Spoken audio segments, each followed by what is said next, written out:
जी अस्सलाम वालेकुम बेटा। आज फर्स्ट ईयर फिज़िक्स में लेक्चर नंबर 46 में हमने सॉल्व करने हैं न्यूमेरिकल्स। चैप्टर 2 के कुछ न्यूमेरिकल्स सॉल्व करेंगे। तो न्यूमेरिकल 2.1 पहला न्यूमेरिकल स्टेटमेंट को रीडिंग करते हैं बेटा। Suppose in a rectangular coordinate system, vector A has its tail at point -2 -3 ये इसके कोऑर्डिनेट्स हैं एंड इट्स टिप और इसकी जो टिप है उसके कोऑर्डिनेट्स हैं 3 9। Suppose in a rectangular coordinate system, फ़र्ज़ करें कि बेटा एक रेक्टेंगुलर कोऑर्डिनेट सिस्टम है जिसमें एक वेक्टर ए है। उस वेक्टर की टेल के कोऑर्डिनेट्स भी बताए गए और उसकी टिप के भी कोऑर्डिनेट्स बताए गए। Determine distance between these point, इन्हीं दो पॉइंट के दरमियान आपने डिस्टेंस मालूम करना है। डिस्टेंस बताएं दो पॉइंट के दरमियान, डिस्टेंस बिटवीन 2 पॉइंट्स। तो सबसे पहले स्टेटमेंट के मुताबिक देखिए बेटा, सॉल्यूशन की जानिब position of tail of vector A, vector A की जो टेल है उसकी पोजीशन, टेल की जो पोजीशन है उसके कोऑर्डिनेट्स -2 -3। इन कोऑर्डिनेट्स को देखकर बेटा वेक्टर बनाना है, वो आपको सिखा चुका हूँ मैं। पहला कोऑर्डिनेट हमेशा एक्स एक्सिस पर, दूसरा वाई एक्सिस पर। तो कोऑर्डिनेट को देखकर पोजीशन वेक्टर ये है -2i -3j। पहला कोऑर्डिनेट -2 क्योंकि ये अलोंग एक्स एक्सिस था तो यूनिट वेक्टर i लगाया। दूसरा कोऑर्डिनेट -3 क्योंकि ये अलोंग वाई एक्सिस था तो इसके साथ यूनिट वेक्टर j लगाया, j कैप। तो कोऑर्डिनेट्स को देखकर पहला पोजीशन वेक्टर बना, इसे मैं नाम दे देता हूँ बेटा r1 का। वेक्टर a की जो टेल है, टेल के कोऑर्डिनेट्स थे -2 -3। इन कोऑर्डिनेट्स को देखकर मैंने पोजीशन वेक्टर r1 बनाया। इसी तरह स्टेटमेंट को गौर से सुनेंगे। Position of head of vector A, vector ए का जो हेड है, हेड की पोजीशन, इसके कोऑर्डिनेट्स हैं 3 9। इनको देखते हुए वेक्टर बनाना है। पहला कोऑर्डिनेट 3 क्योंकि ये एक्स एक्सिस पर होता है तो यूनिट वेक्टर i। दूसरा कोऑर्डिनेट 9 क्योंकि ये वाई एक्सिस पर है तो unit vector j, 3i + 9j। इसे आप नाम दे दें पोजीशन वेक्टर r2। आपके पास एक वेक्टर a है। वेक्टर a की जो टेल थी, टेल वो है -2 -3। ये जो डायग्राम आप देख सकते हैं, इसमें एक एक्स एक्सिस है और एक वाई एक्सिस। आप देखें राइट साइड पर तमाम नंबर पॉजिटिव, एक्स एक्सिस के लेफ़्ट पर नेगेटिव। ऊपर और नीचे वाई एक्सिस है तो ऊपर वाले नंबर पॉजिटिव, नीचे वाले नेगेटिव। अब जो वेक्टर की टेल थी वो थी -2 -3 कोऑर्डिनेट। ये देखें, ये -2 और इधर से -3, ये टेल हो गई। हेड है 3 9, इधर से 3 और इधर से 9, ये हेड हो गया। तो मैंने ये ब्लू कलर में आप देख सकते हैं एक लाइन, एक वेक्टर बनाया, टेल को हेड से मिला दिया, इसे r वेक्टर का नाम दिया, r वेक्टर। फिर आगे हमने मालूम करना है डिस्टेंस बिटवीन 2 पॉइंट, यानी कि टेल को हेड से मिलाने वाला ये डिस्टेंस चाहिए। डिस्टेंस स्केलर है, स्केलर में सिर्फ मैग्नीट्यूड चाहिए। मैग्नीट्यूड के लिए इस आर के ऊपर आप देख सकते हैं मैंने एरो नहीं लगाया, आर चाहिए। अब जनाब by head to tail rule, अब मैंने अपनी आसानी के लिए इसको मैंने एक पोजीशन वेक्टर r1 का नाम दे दिया और यहाँ ओरिजिन से इसे पोजीशन वेक्टर r2 का। हेड टू टेल रूल अगर आप गौर से देखें तो r1 का हेड और r की टेल मिल रही हैं, देख सकते हैं r1 प्लस r, ये दो ऐड हो रहे हैं, r1 प्लस r, और इन दोनों का result r2। Head to tail rule के मुताबिक पहले वेक्टर r1 का हेड और r वेक्टर की टेल, और रिज़ल्ट है पहले वेक्टर की टेल दूसरे का हेड यानी कि r2। यहाँ से r चाहिए, r1 पॉजिटिव इधर आकर नेगेटिव। अब r2 और r1 की कीमतें दर्ज कर दें, r2 minus r1, bracket open कर दें, minus minus plus 2i plus 3j। अब 3i प्लस 2i, i को i में ऐड करें 5i, 9j plus 3j, j को j में ऐड करें 12j। अब ये r वेक्टर आ गया। हमें क्योंकि चाहिए डिस्टेंस, डिस्टेंस स्केलर है, स्केलर में सिर्फ मैग्नीट्यूड है, तो अब इस वेक्टर r की बेटा मैग्नीट्यूड, मैग्नीट्यूड लेने का तरीका क्या था, अंडर रूट लेंगे, पहले x कंपोनेंट का स्केयर जमा फिर y कंपोनेंट का स्केयर। i से पहले x कंपोनेंट 5 है, 5 का स्केयर, j से पहले y कंपोनेंट 12 का स्केयर। इसे सिंप्लीफाई करेंगे तो आंसर आया 13 यूनिट्स। न्यूमेरिकल नंबर 1 के बाद अब बेटा आ जाए न्यूमेरिकल नंबर 2। पहले स्टेटमेंट रीडिंग करेंगे हम। जी क्या कहता है, a certain corner of the room, book बेटा अपनी सामने रखें, certain corner of a room, कमरे का एक कोना इज सिलेक्टेड, इसे आप सिलेक्ट कर दो एज अ ओरिजिन। कमरे में 4 कोने, तो कोई एक कोना आप फर्ज कर लें, सिलेक्ट कर लें कि ये ओरिजिन है रेक्टेंगुलर कोऑर्डिनेट सिस्टम का। If an insect is crawling on an adjacent wall having coordinate 2 1, coordinates बेटा 2 1। if an insect कीड़ा crawling चल रहा है adjacent wall पर, यानी एक हशरात कीड़ा इंसेक्ट ये बेटा adjacent wall दीवार पर है और उसके इंसेक्ट के जो कोऑर्डिनेट्स हैं 2 1 यूनिट मीटर है। Distance, what is the distance of insect from corner of the room, कमरे के कोने से कीड़े तक का फासला मालूम करें। ये हो गया बेटा, इसे आप कह दें कॉर्नर ऑफ द रूम, कमरे का कोना, और इस एडजेसेंट वॉल यहाँ इस जगह ये कोऑर्डिनेट मैं लिख रहा हूँ, इस जगह एक इंसेक्ट कीड़ा बैठा है और इसके कोऑर्डिनेट हैं बेटा 2 1। क्योंकि ये ओरिजिन से है तो पोजीशन वेक्टर r का नाम दिया। Position of insect from corner of the room, कमरे के कोने से ओरिजिन से इंसेक्ट तक की पोजीशन, इसे आप पोजीशन वेक्टर r कहें, r कोऑर्डिनेट 2 1। अब इन कोऑर्डिनेट्स को देखकर वेक्टर बनाया।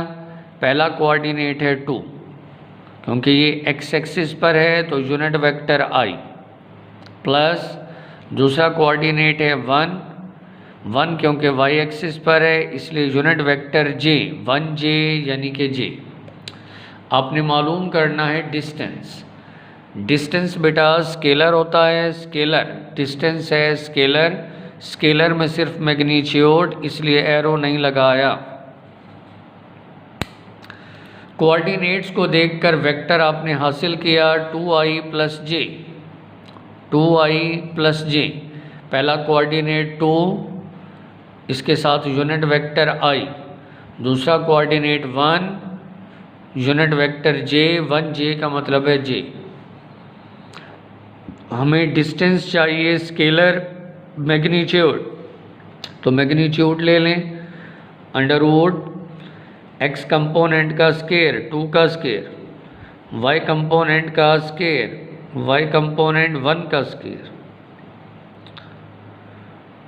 जी स्केयर ले लें 4 + 1, इसे सॉल्व करें तो डिस्टेंस 2.2 और स्टेटमेंट में मेंशन था यूनिट मीटर। अब आते हैं न्यूमेरिकल 2.3, थर्ड न्यूमेरिकल, तीसरा न्यूमेरिकल बेटा।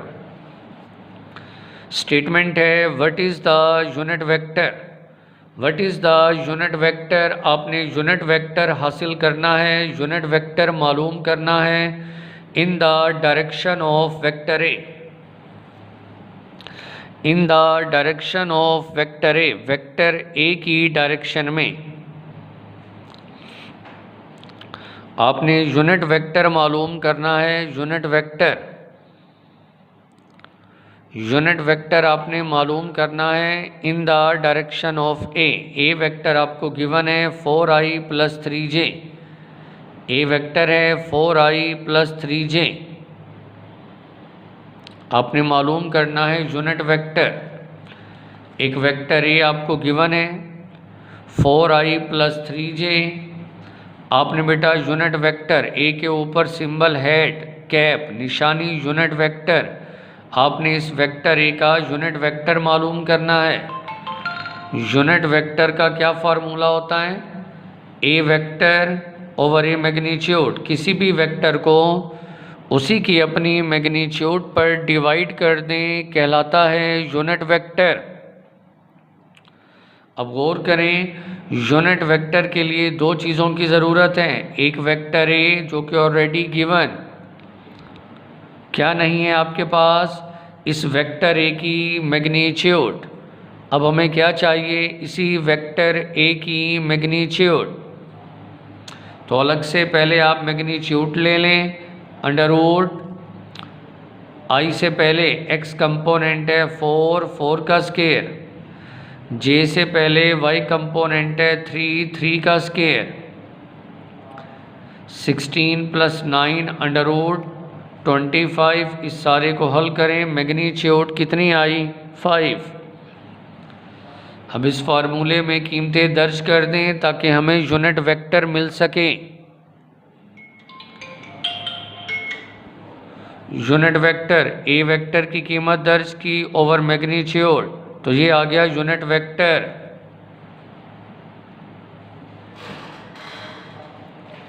अस्सलामुअलैकुम, हेलो, हाँ जी ठीक ठाक, अल्लाह का करम। हाँ जी, मामू शकील वाले दी फैमिली दी मैंने जिक्र किया ना, ये सारी तेरे तेरे नाल कोई जिक्र नहीं किया। असल में सारी जेडी है ना हाई तेरी वजह तो मैं सारी चीज़ें पकड़े तेरी वजह तो है ना, नहीं ना हो तो मैं कैसे चीज़ें पका देते फर्स्ट हम आज रात आसी या कल आसी ये नहीं उसी चीज़ें सारे मरे पे हो सकें उन्हें कुछ सारी नहीं है सिर्फ वलीद हो सके।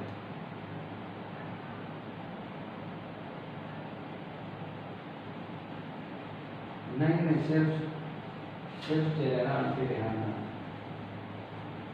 बस वो कहना सकता है। हाँ मैं तो अभी कॉलेज क्लास पढ़ना है।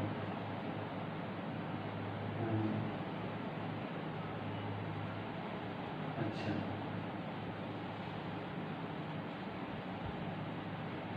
आनंद पर तो फोन कर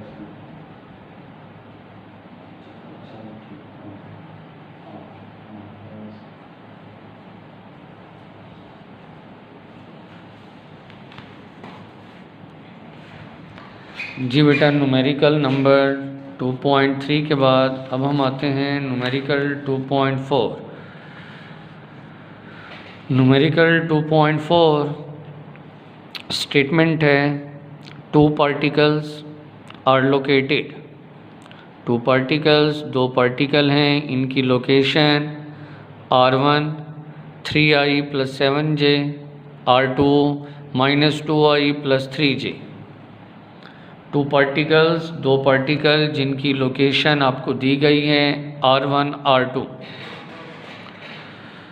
फाइंड, मालूम करें, both magnitude of the vector R2 - R1। सबसे पहले आपने R2 - R1 इसकी मैग्नीट्यूड मालूम करना है। And orientation with respect to X axis. Orientation का मतलब है angle theta, orientation angle theta.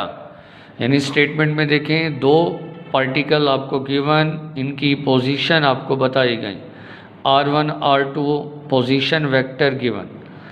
आपने पहला टास्क क्या करना है, R2 - R1 इसकी मैग्नीट्यूड हासिल करनी है, और दूसरा ओरिएंटेशन, ओरिएंटेशन एंगल थीटा भी।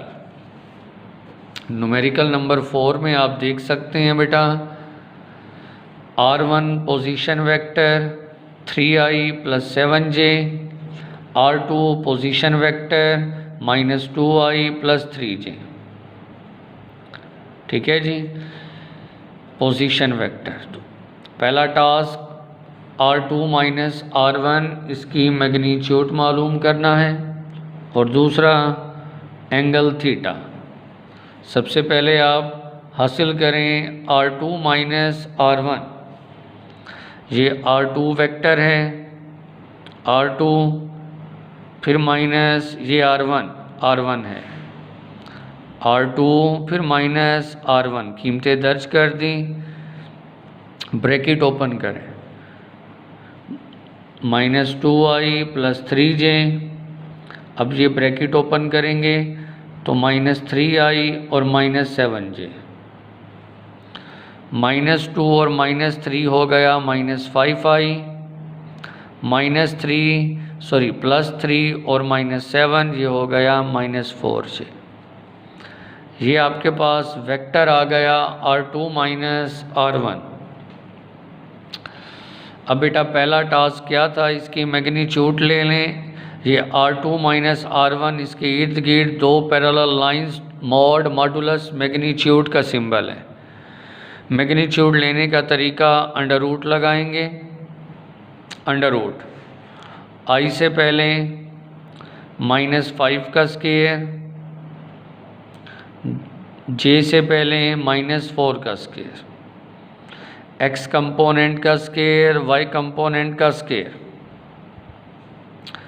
सॉल्व करें तो मैग्नीट्यूड आ गई आपके पास 6.4 मैग्नीट्यूड। मैग्नीट्यूड के बाद अब चाहिए ओरिएंटेशन यानी एंगल थीटा।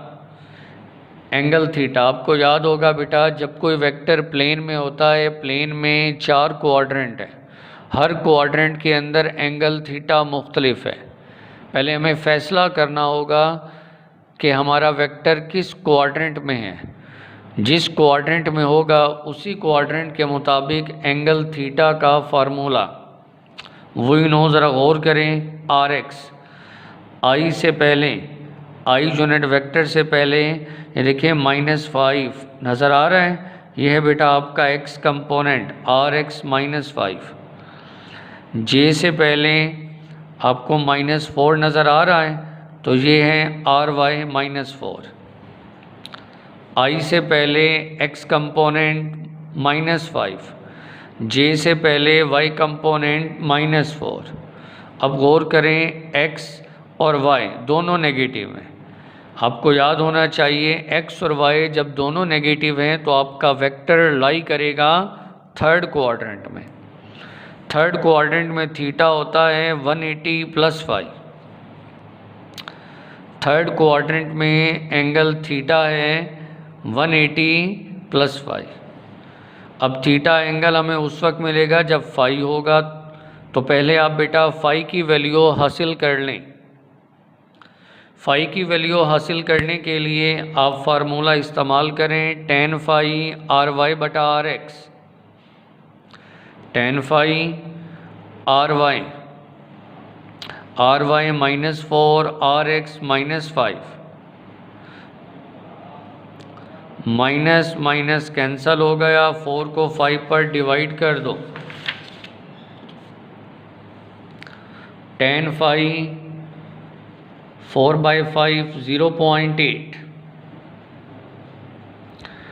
फाई चाहिए, tan इधर आकर इन्वर्स, tan इन्वर्स 0.8 कितना आया 39।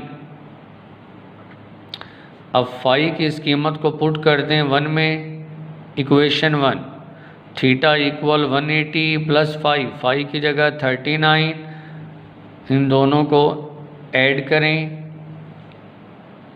तो थीटा आया 219, थीटा 219। मैग्नीट्यूड भी आपने हासिल की और ओरिएंटेशन एंगल थीटा भी। इसके बाद अब आ जाएं न्यूमेरिकल 2.5। न्यूमेरिकल 2.5 बेटा स्टेटमेंट पर तवज्जो। If vector b is added to vector a, अगर बी वेक्टर को ए वेक्टर में ऐड करें, फिक्रे पर गौर, बी ऐड करो ए में, यानी बी प्लस ए, बी को ऐड करो ए में, आंसर रिजल्ट आए 6i + j। If B subtracted from A, फिर क्या करो, फिर बी को सब्ट्रैक्ट करो ए में से, तो रिजल्ट आए -4i + 7j। पहले आप बी वेक्टर को ए में ऐड करो तो रिज़ल्ट आए 6i + j, फिर बी को ए में से सब्ट्रैक्ट करो, रिज़ल्ट आए -4i + 7j। हमें मालूम करना है what is the magnitude of vector A, vector A की मैग्नीट्यूड। तो स्टेटमेंट के मुताबिक देखें बेटा, पहले आपने क्या किया, बी वेक्टर को ऐड किया ए में, a + b, ये रिज़ल्ट आ गया 6i + j। फिर आपने b को सब्ट्रैक्ट किया a में से, तो रिज़ल्ट आया -4i + 7j, इक्वेशन 2। हमें क्या मालूम करना है, a वेक्टर की सिर्फ मैग्नीट्यूड, इसलिए गौर करें a पर यहाँ मैंने एरो नहीं लगाया, सिर्फ मैग्नीट्यूड।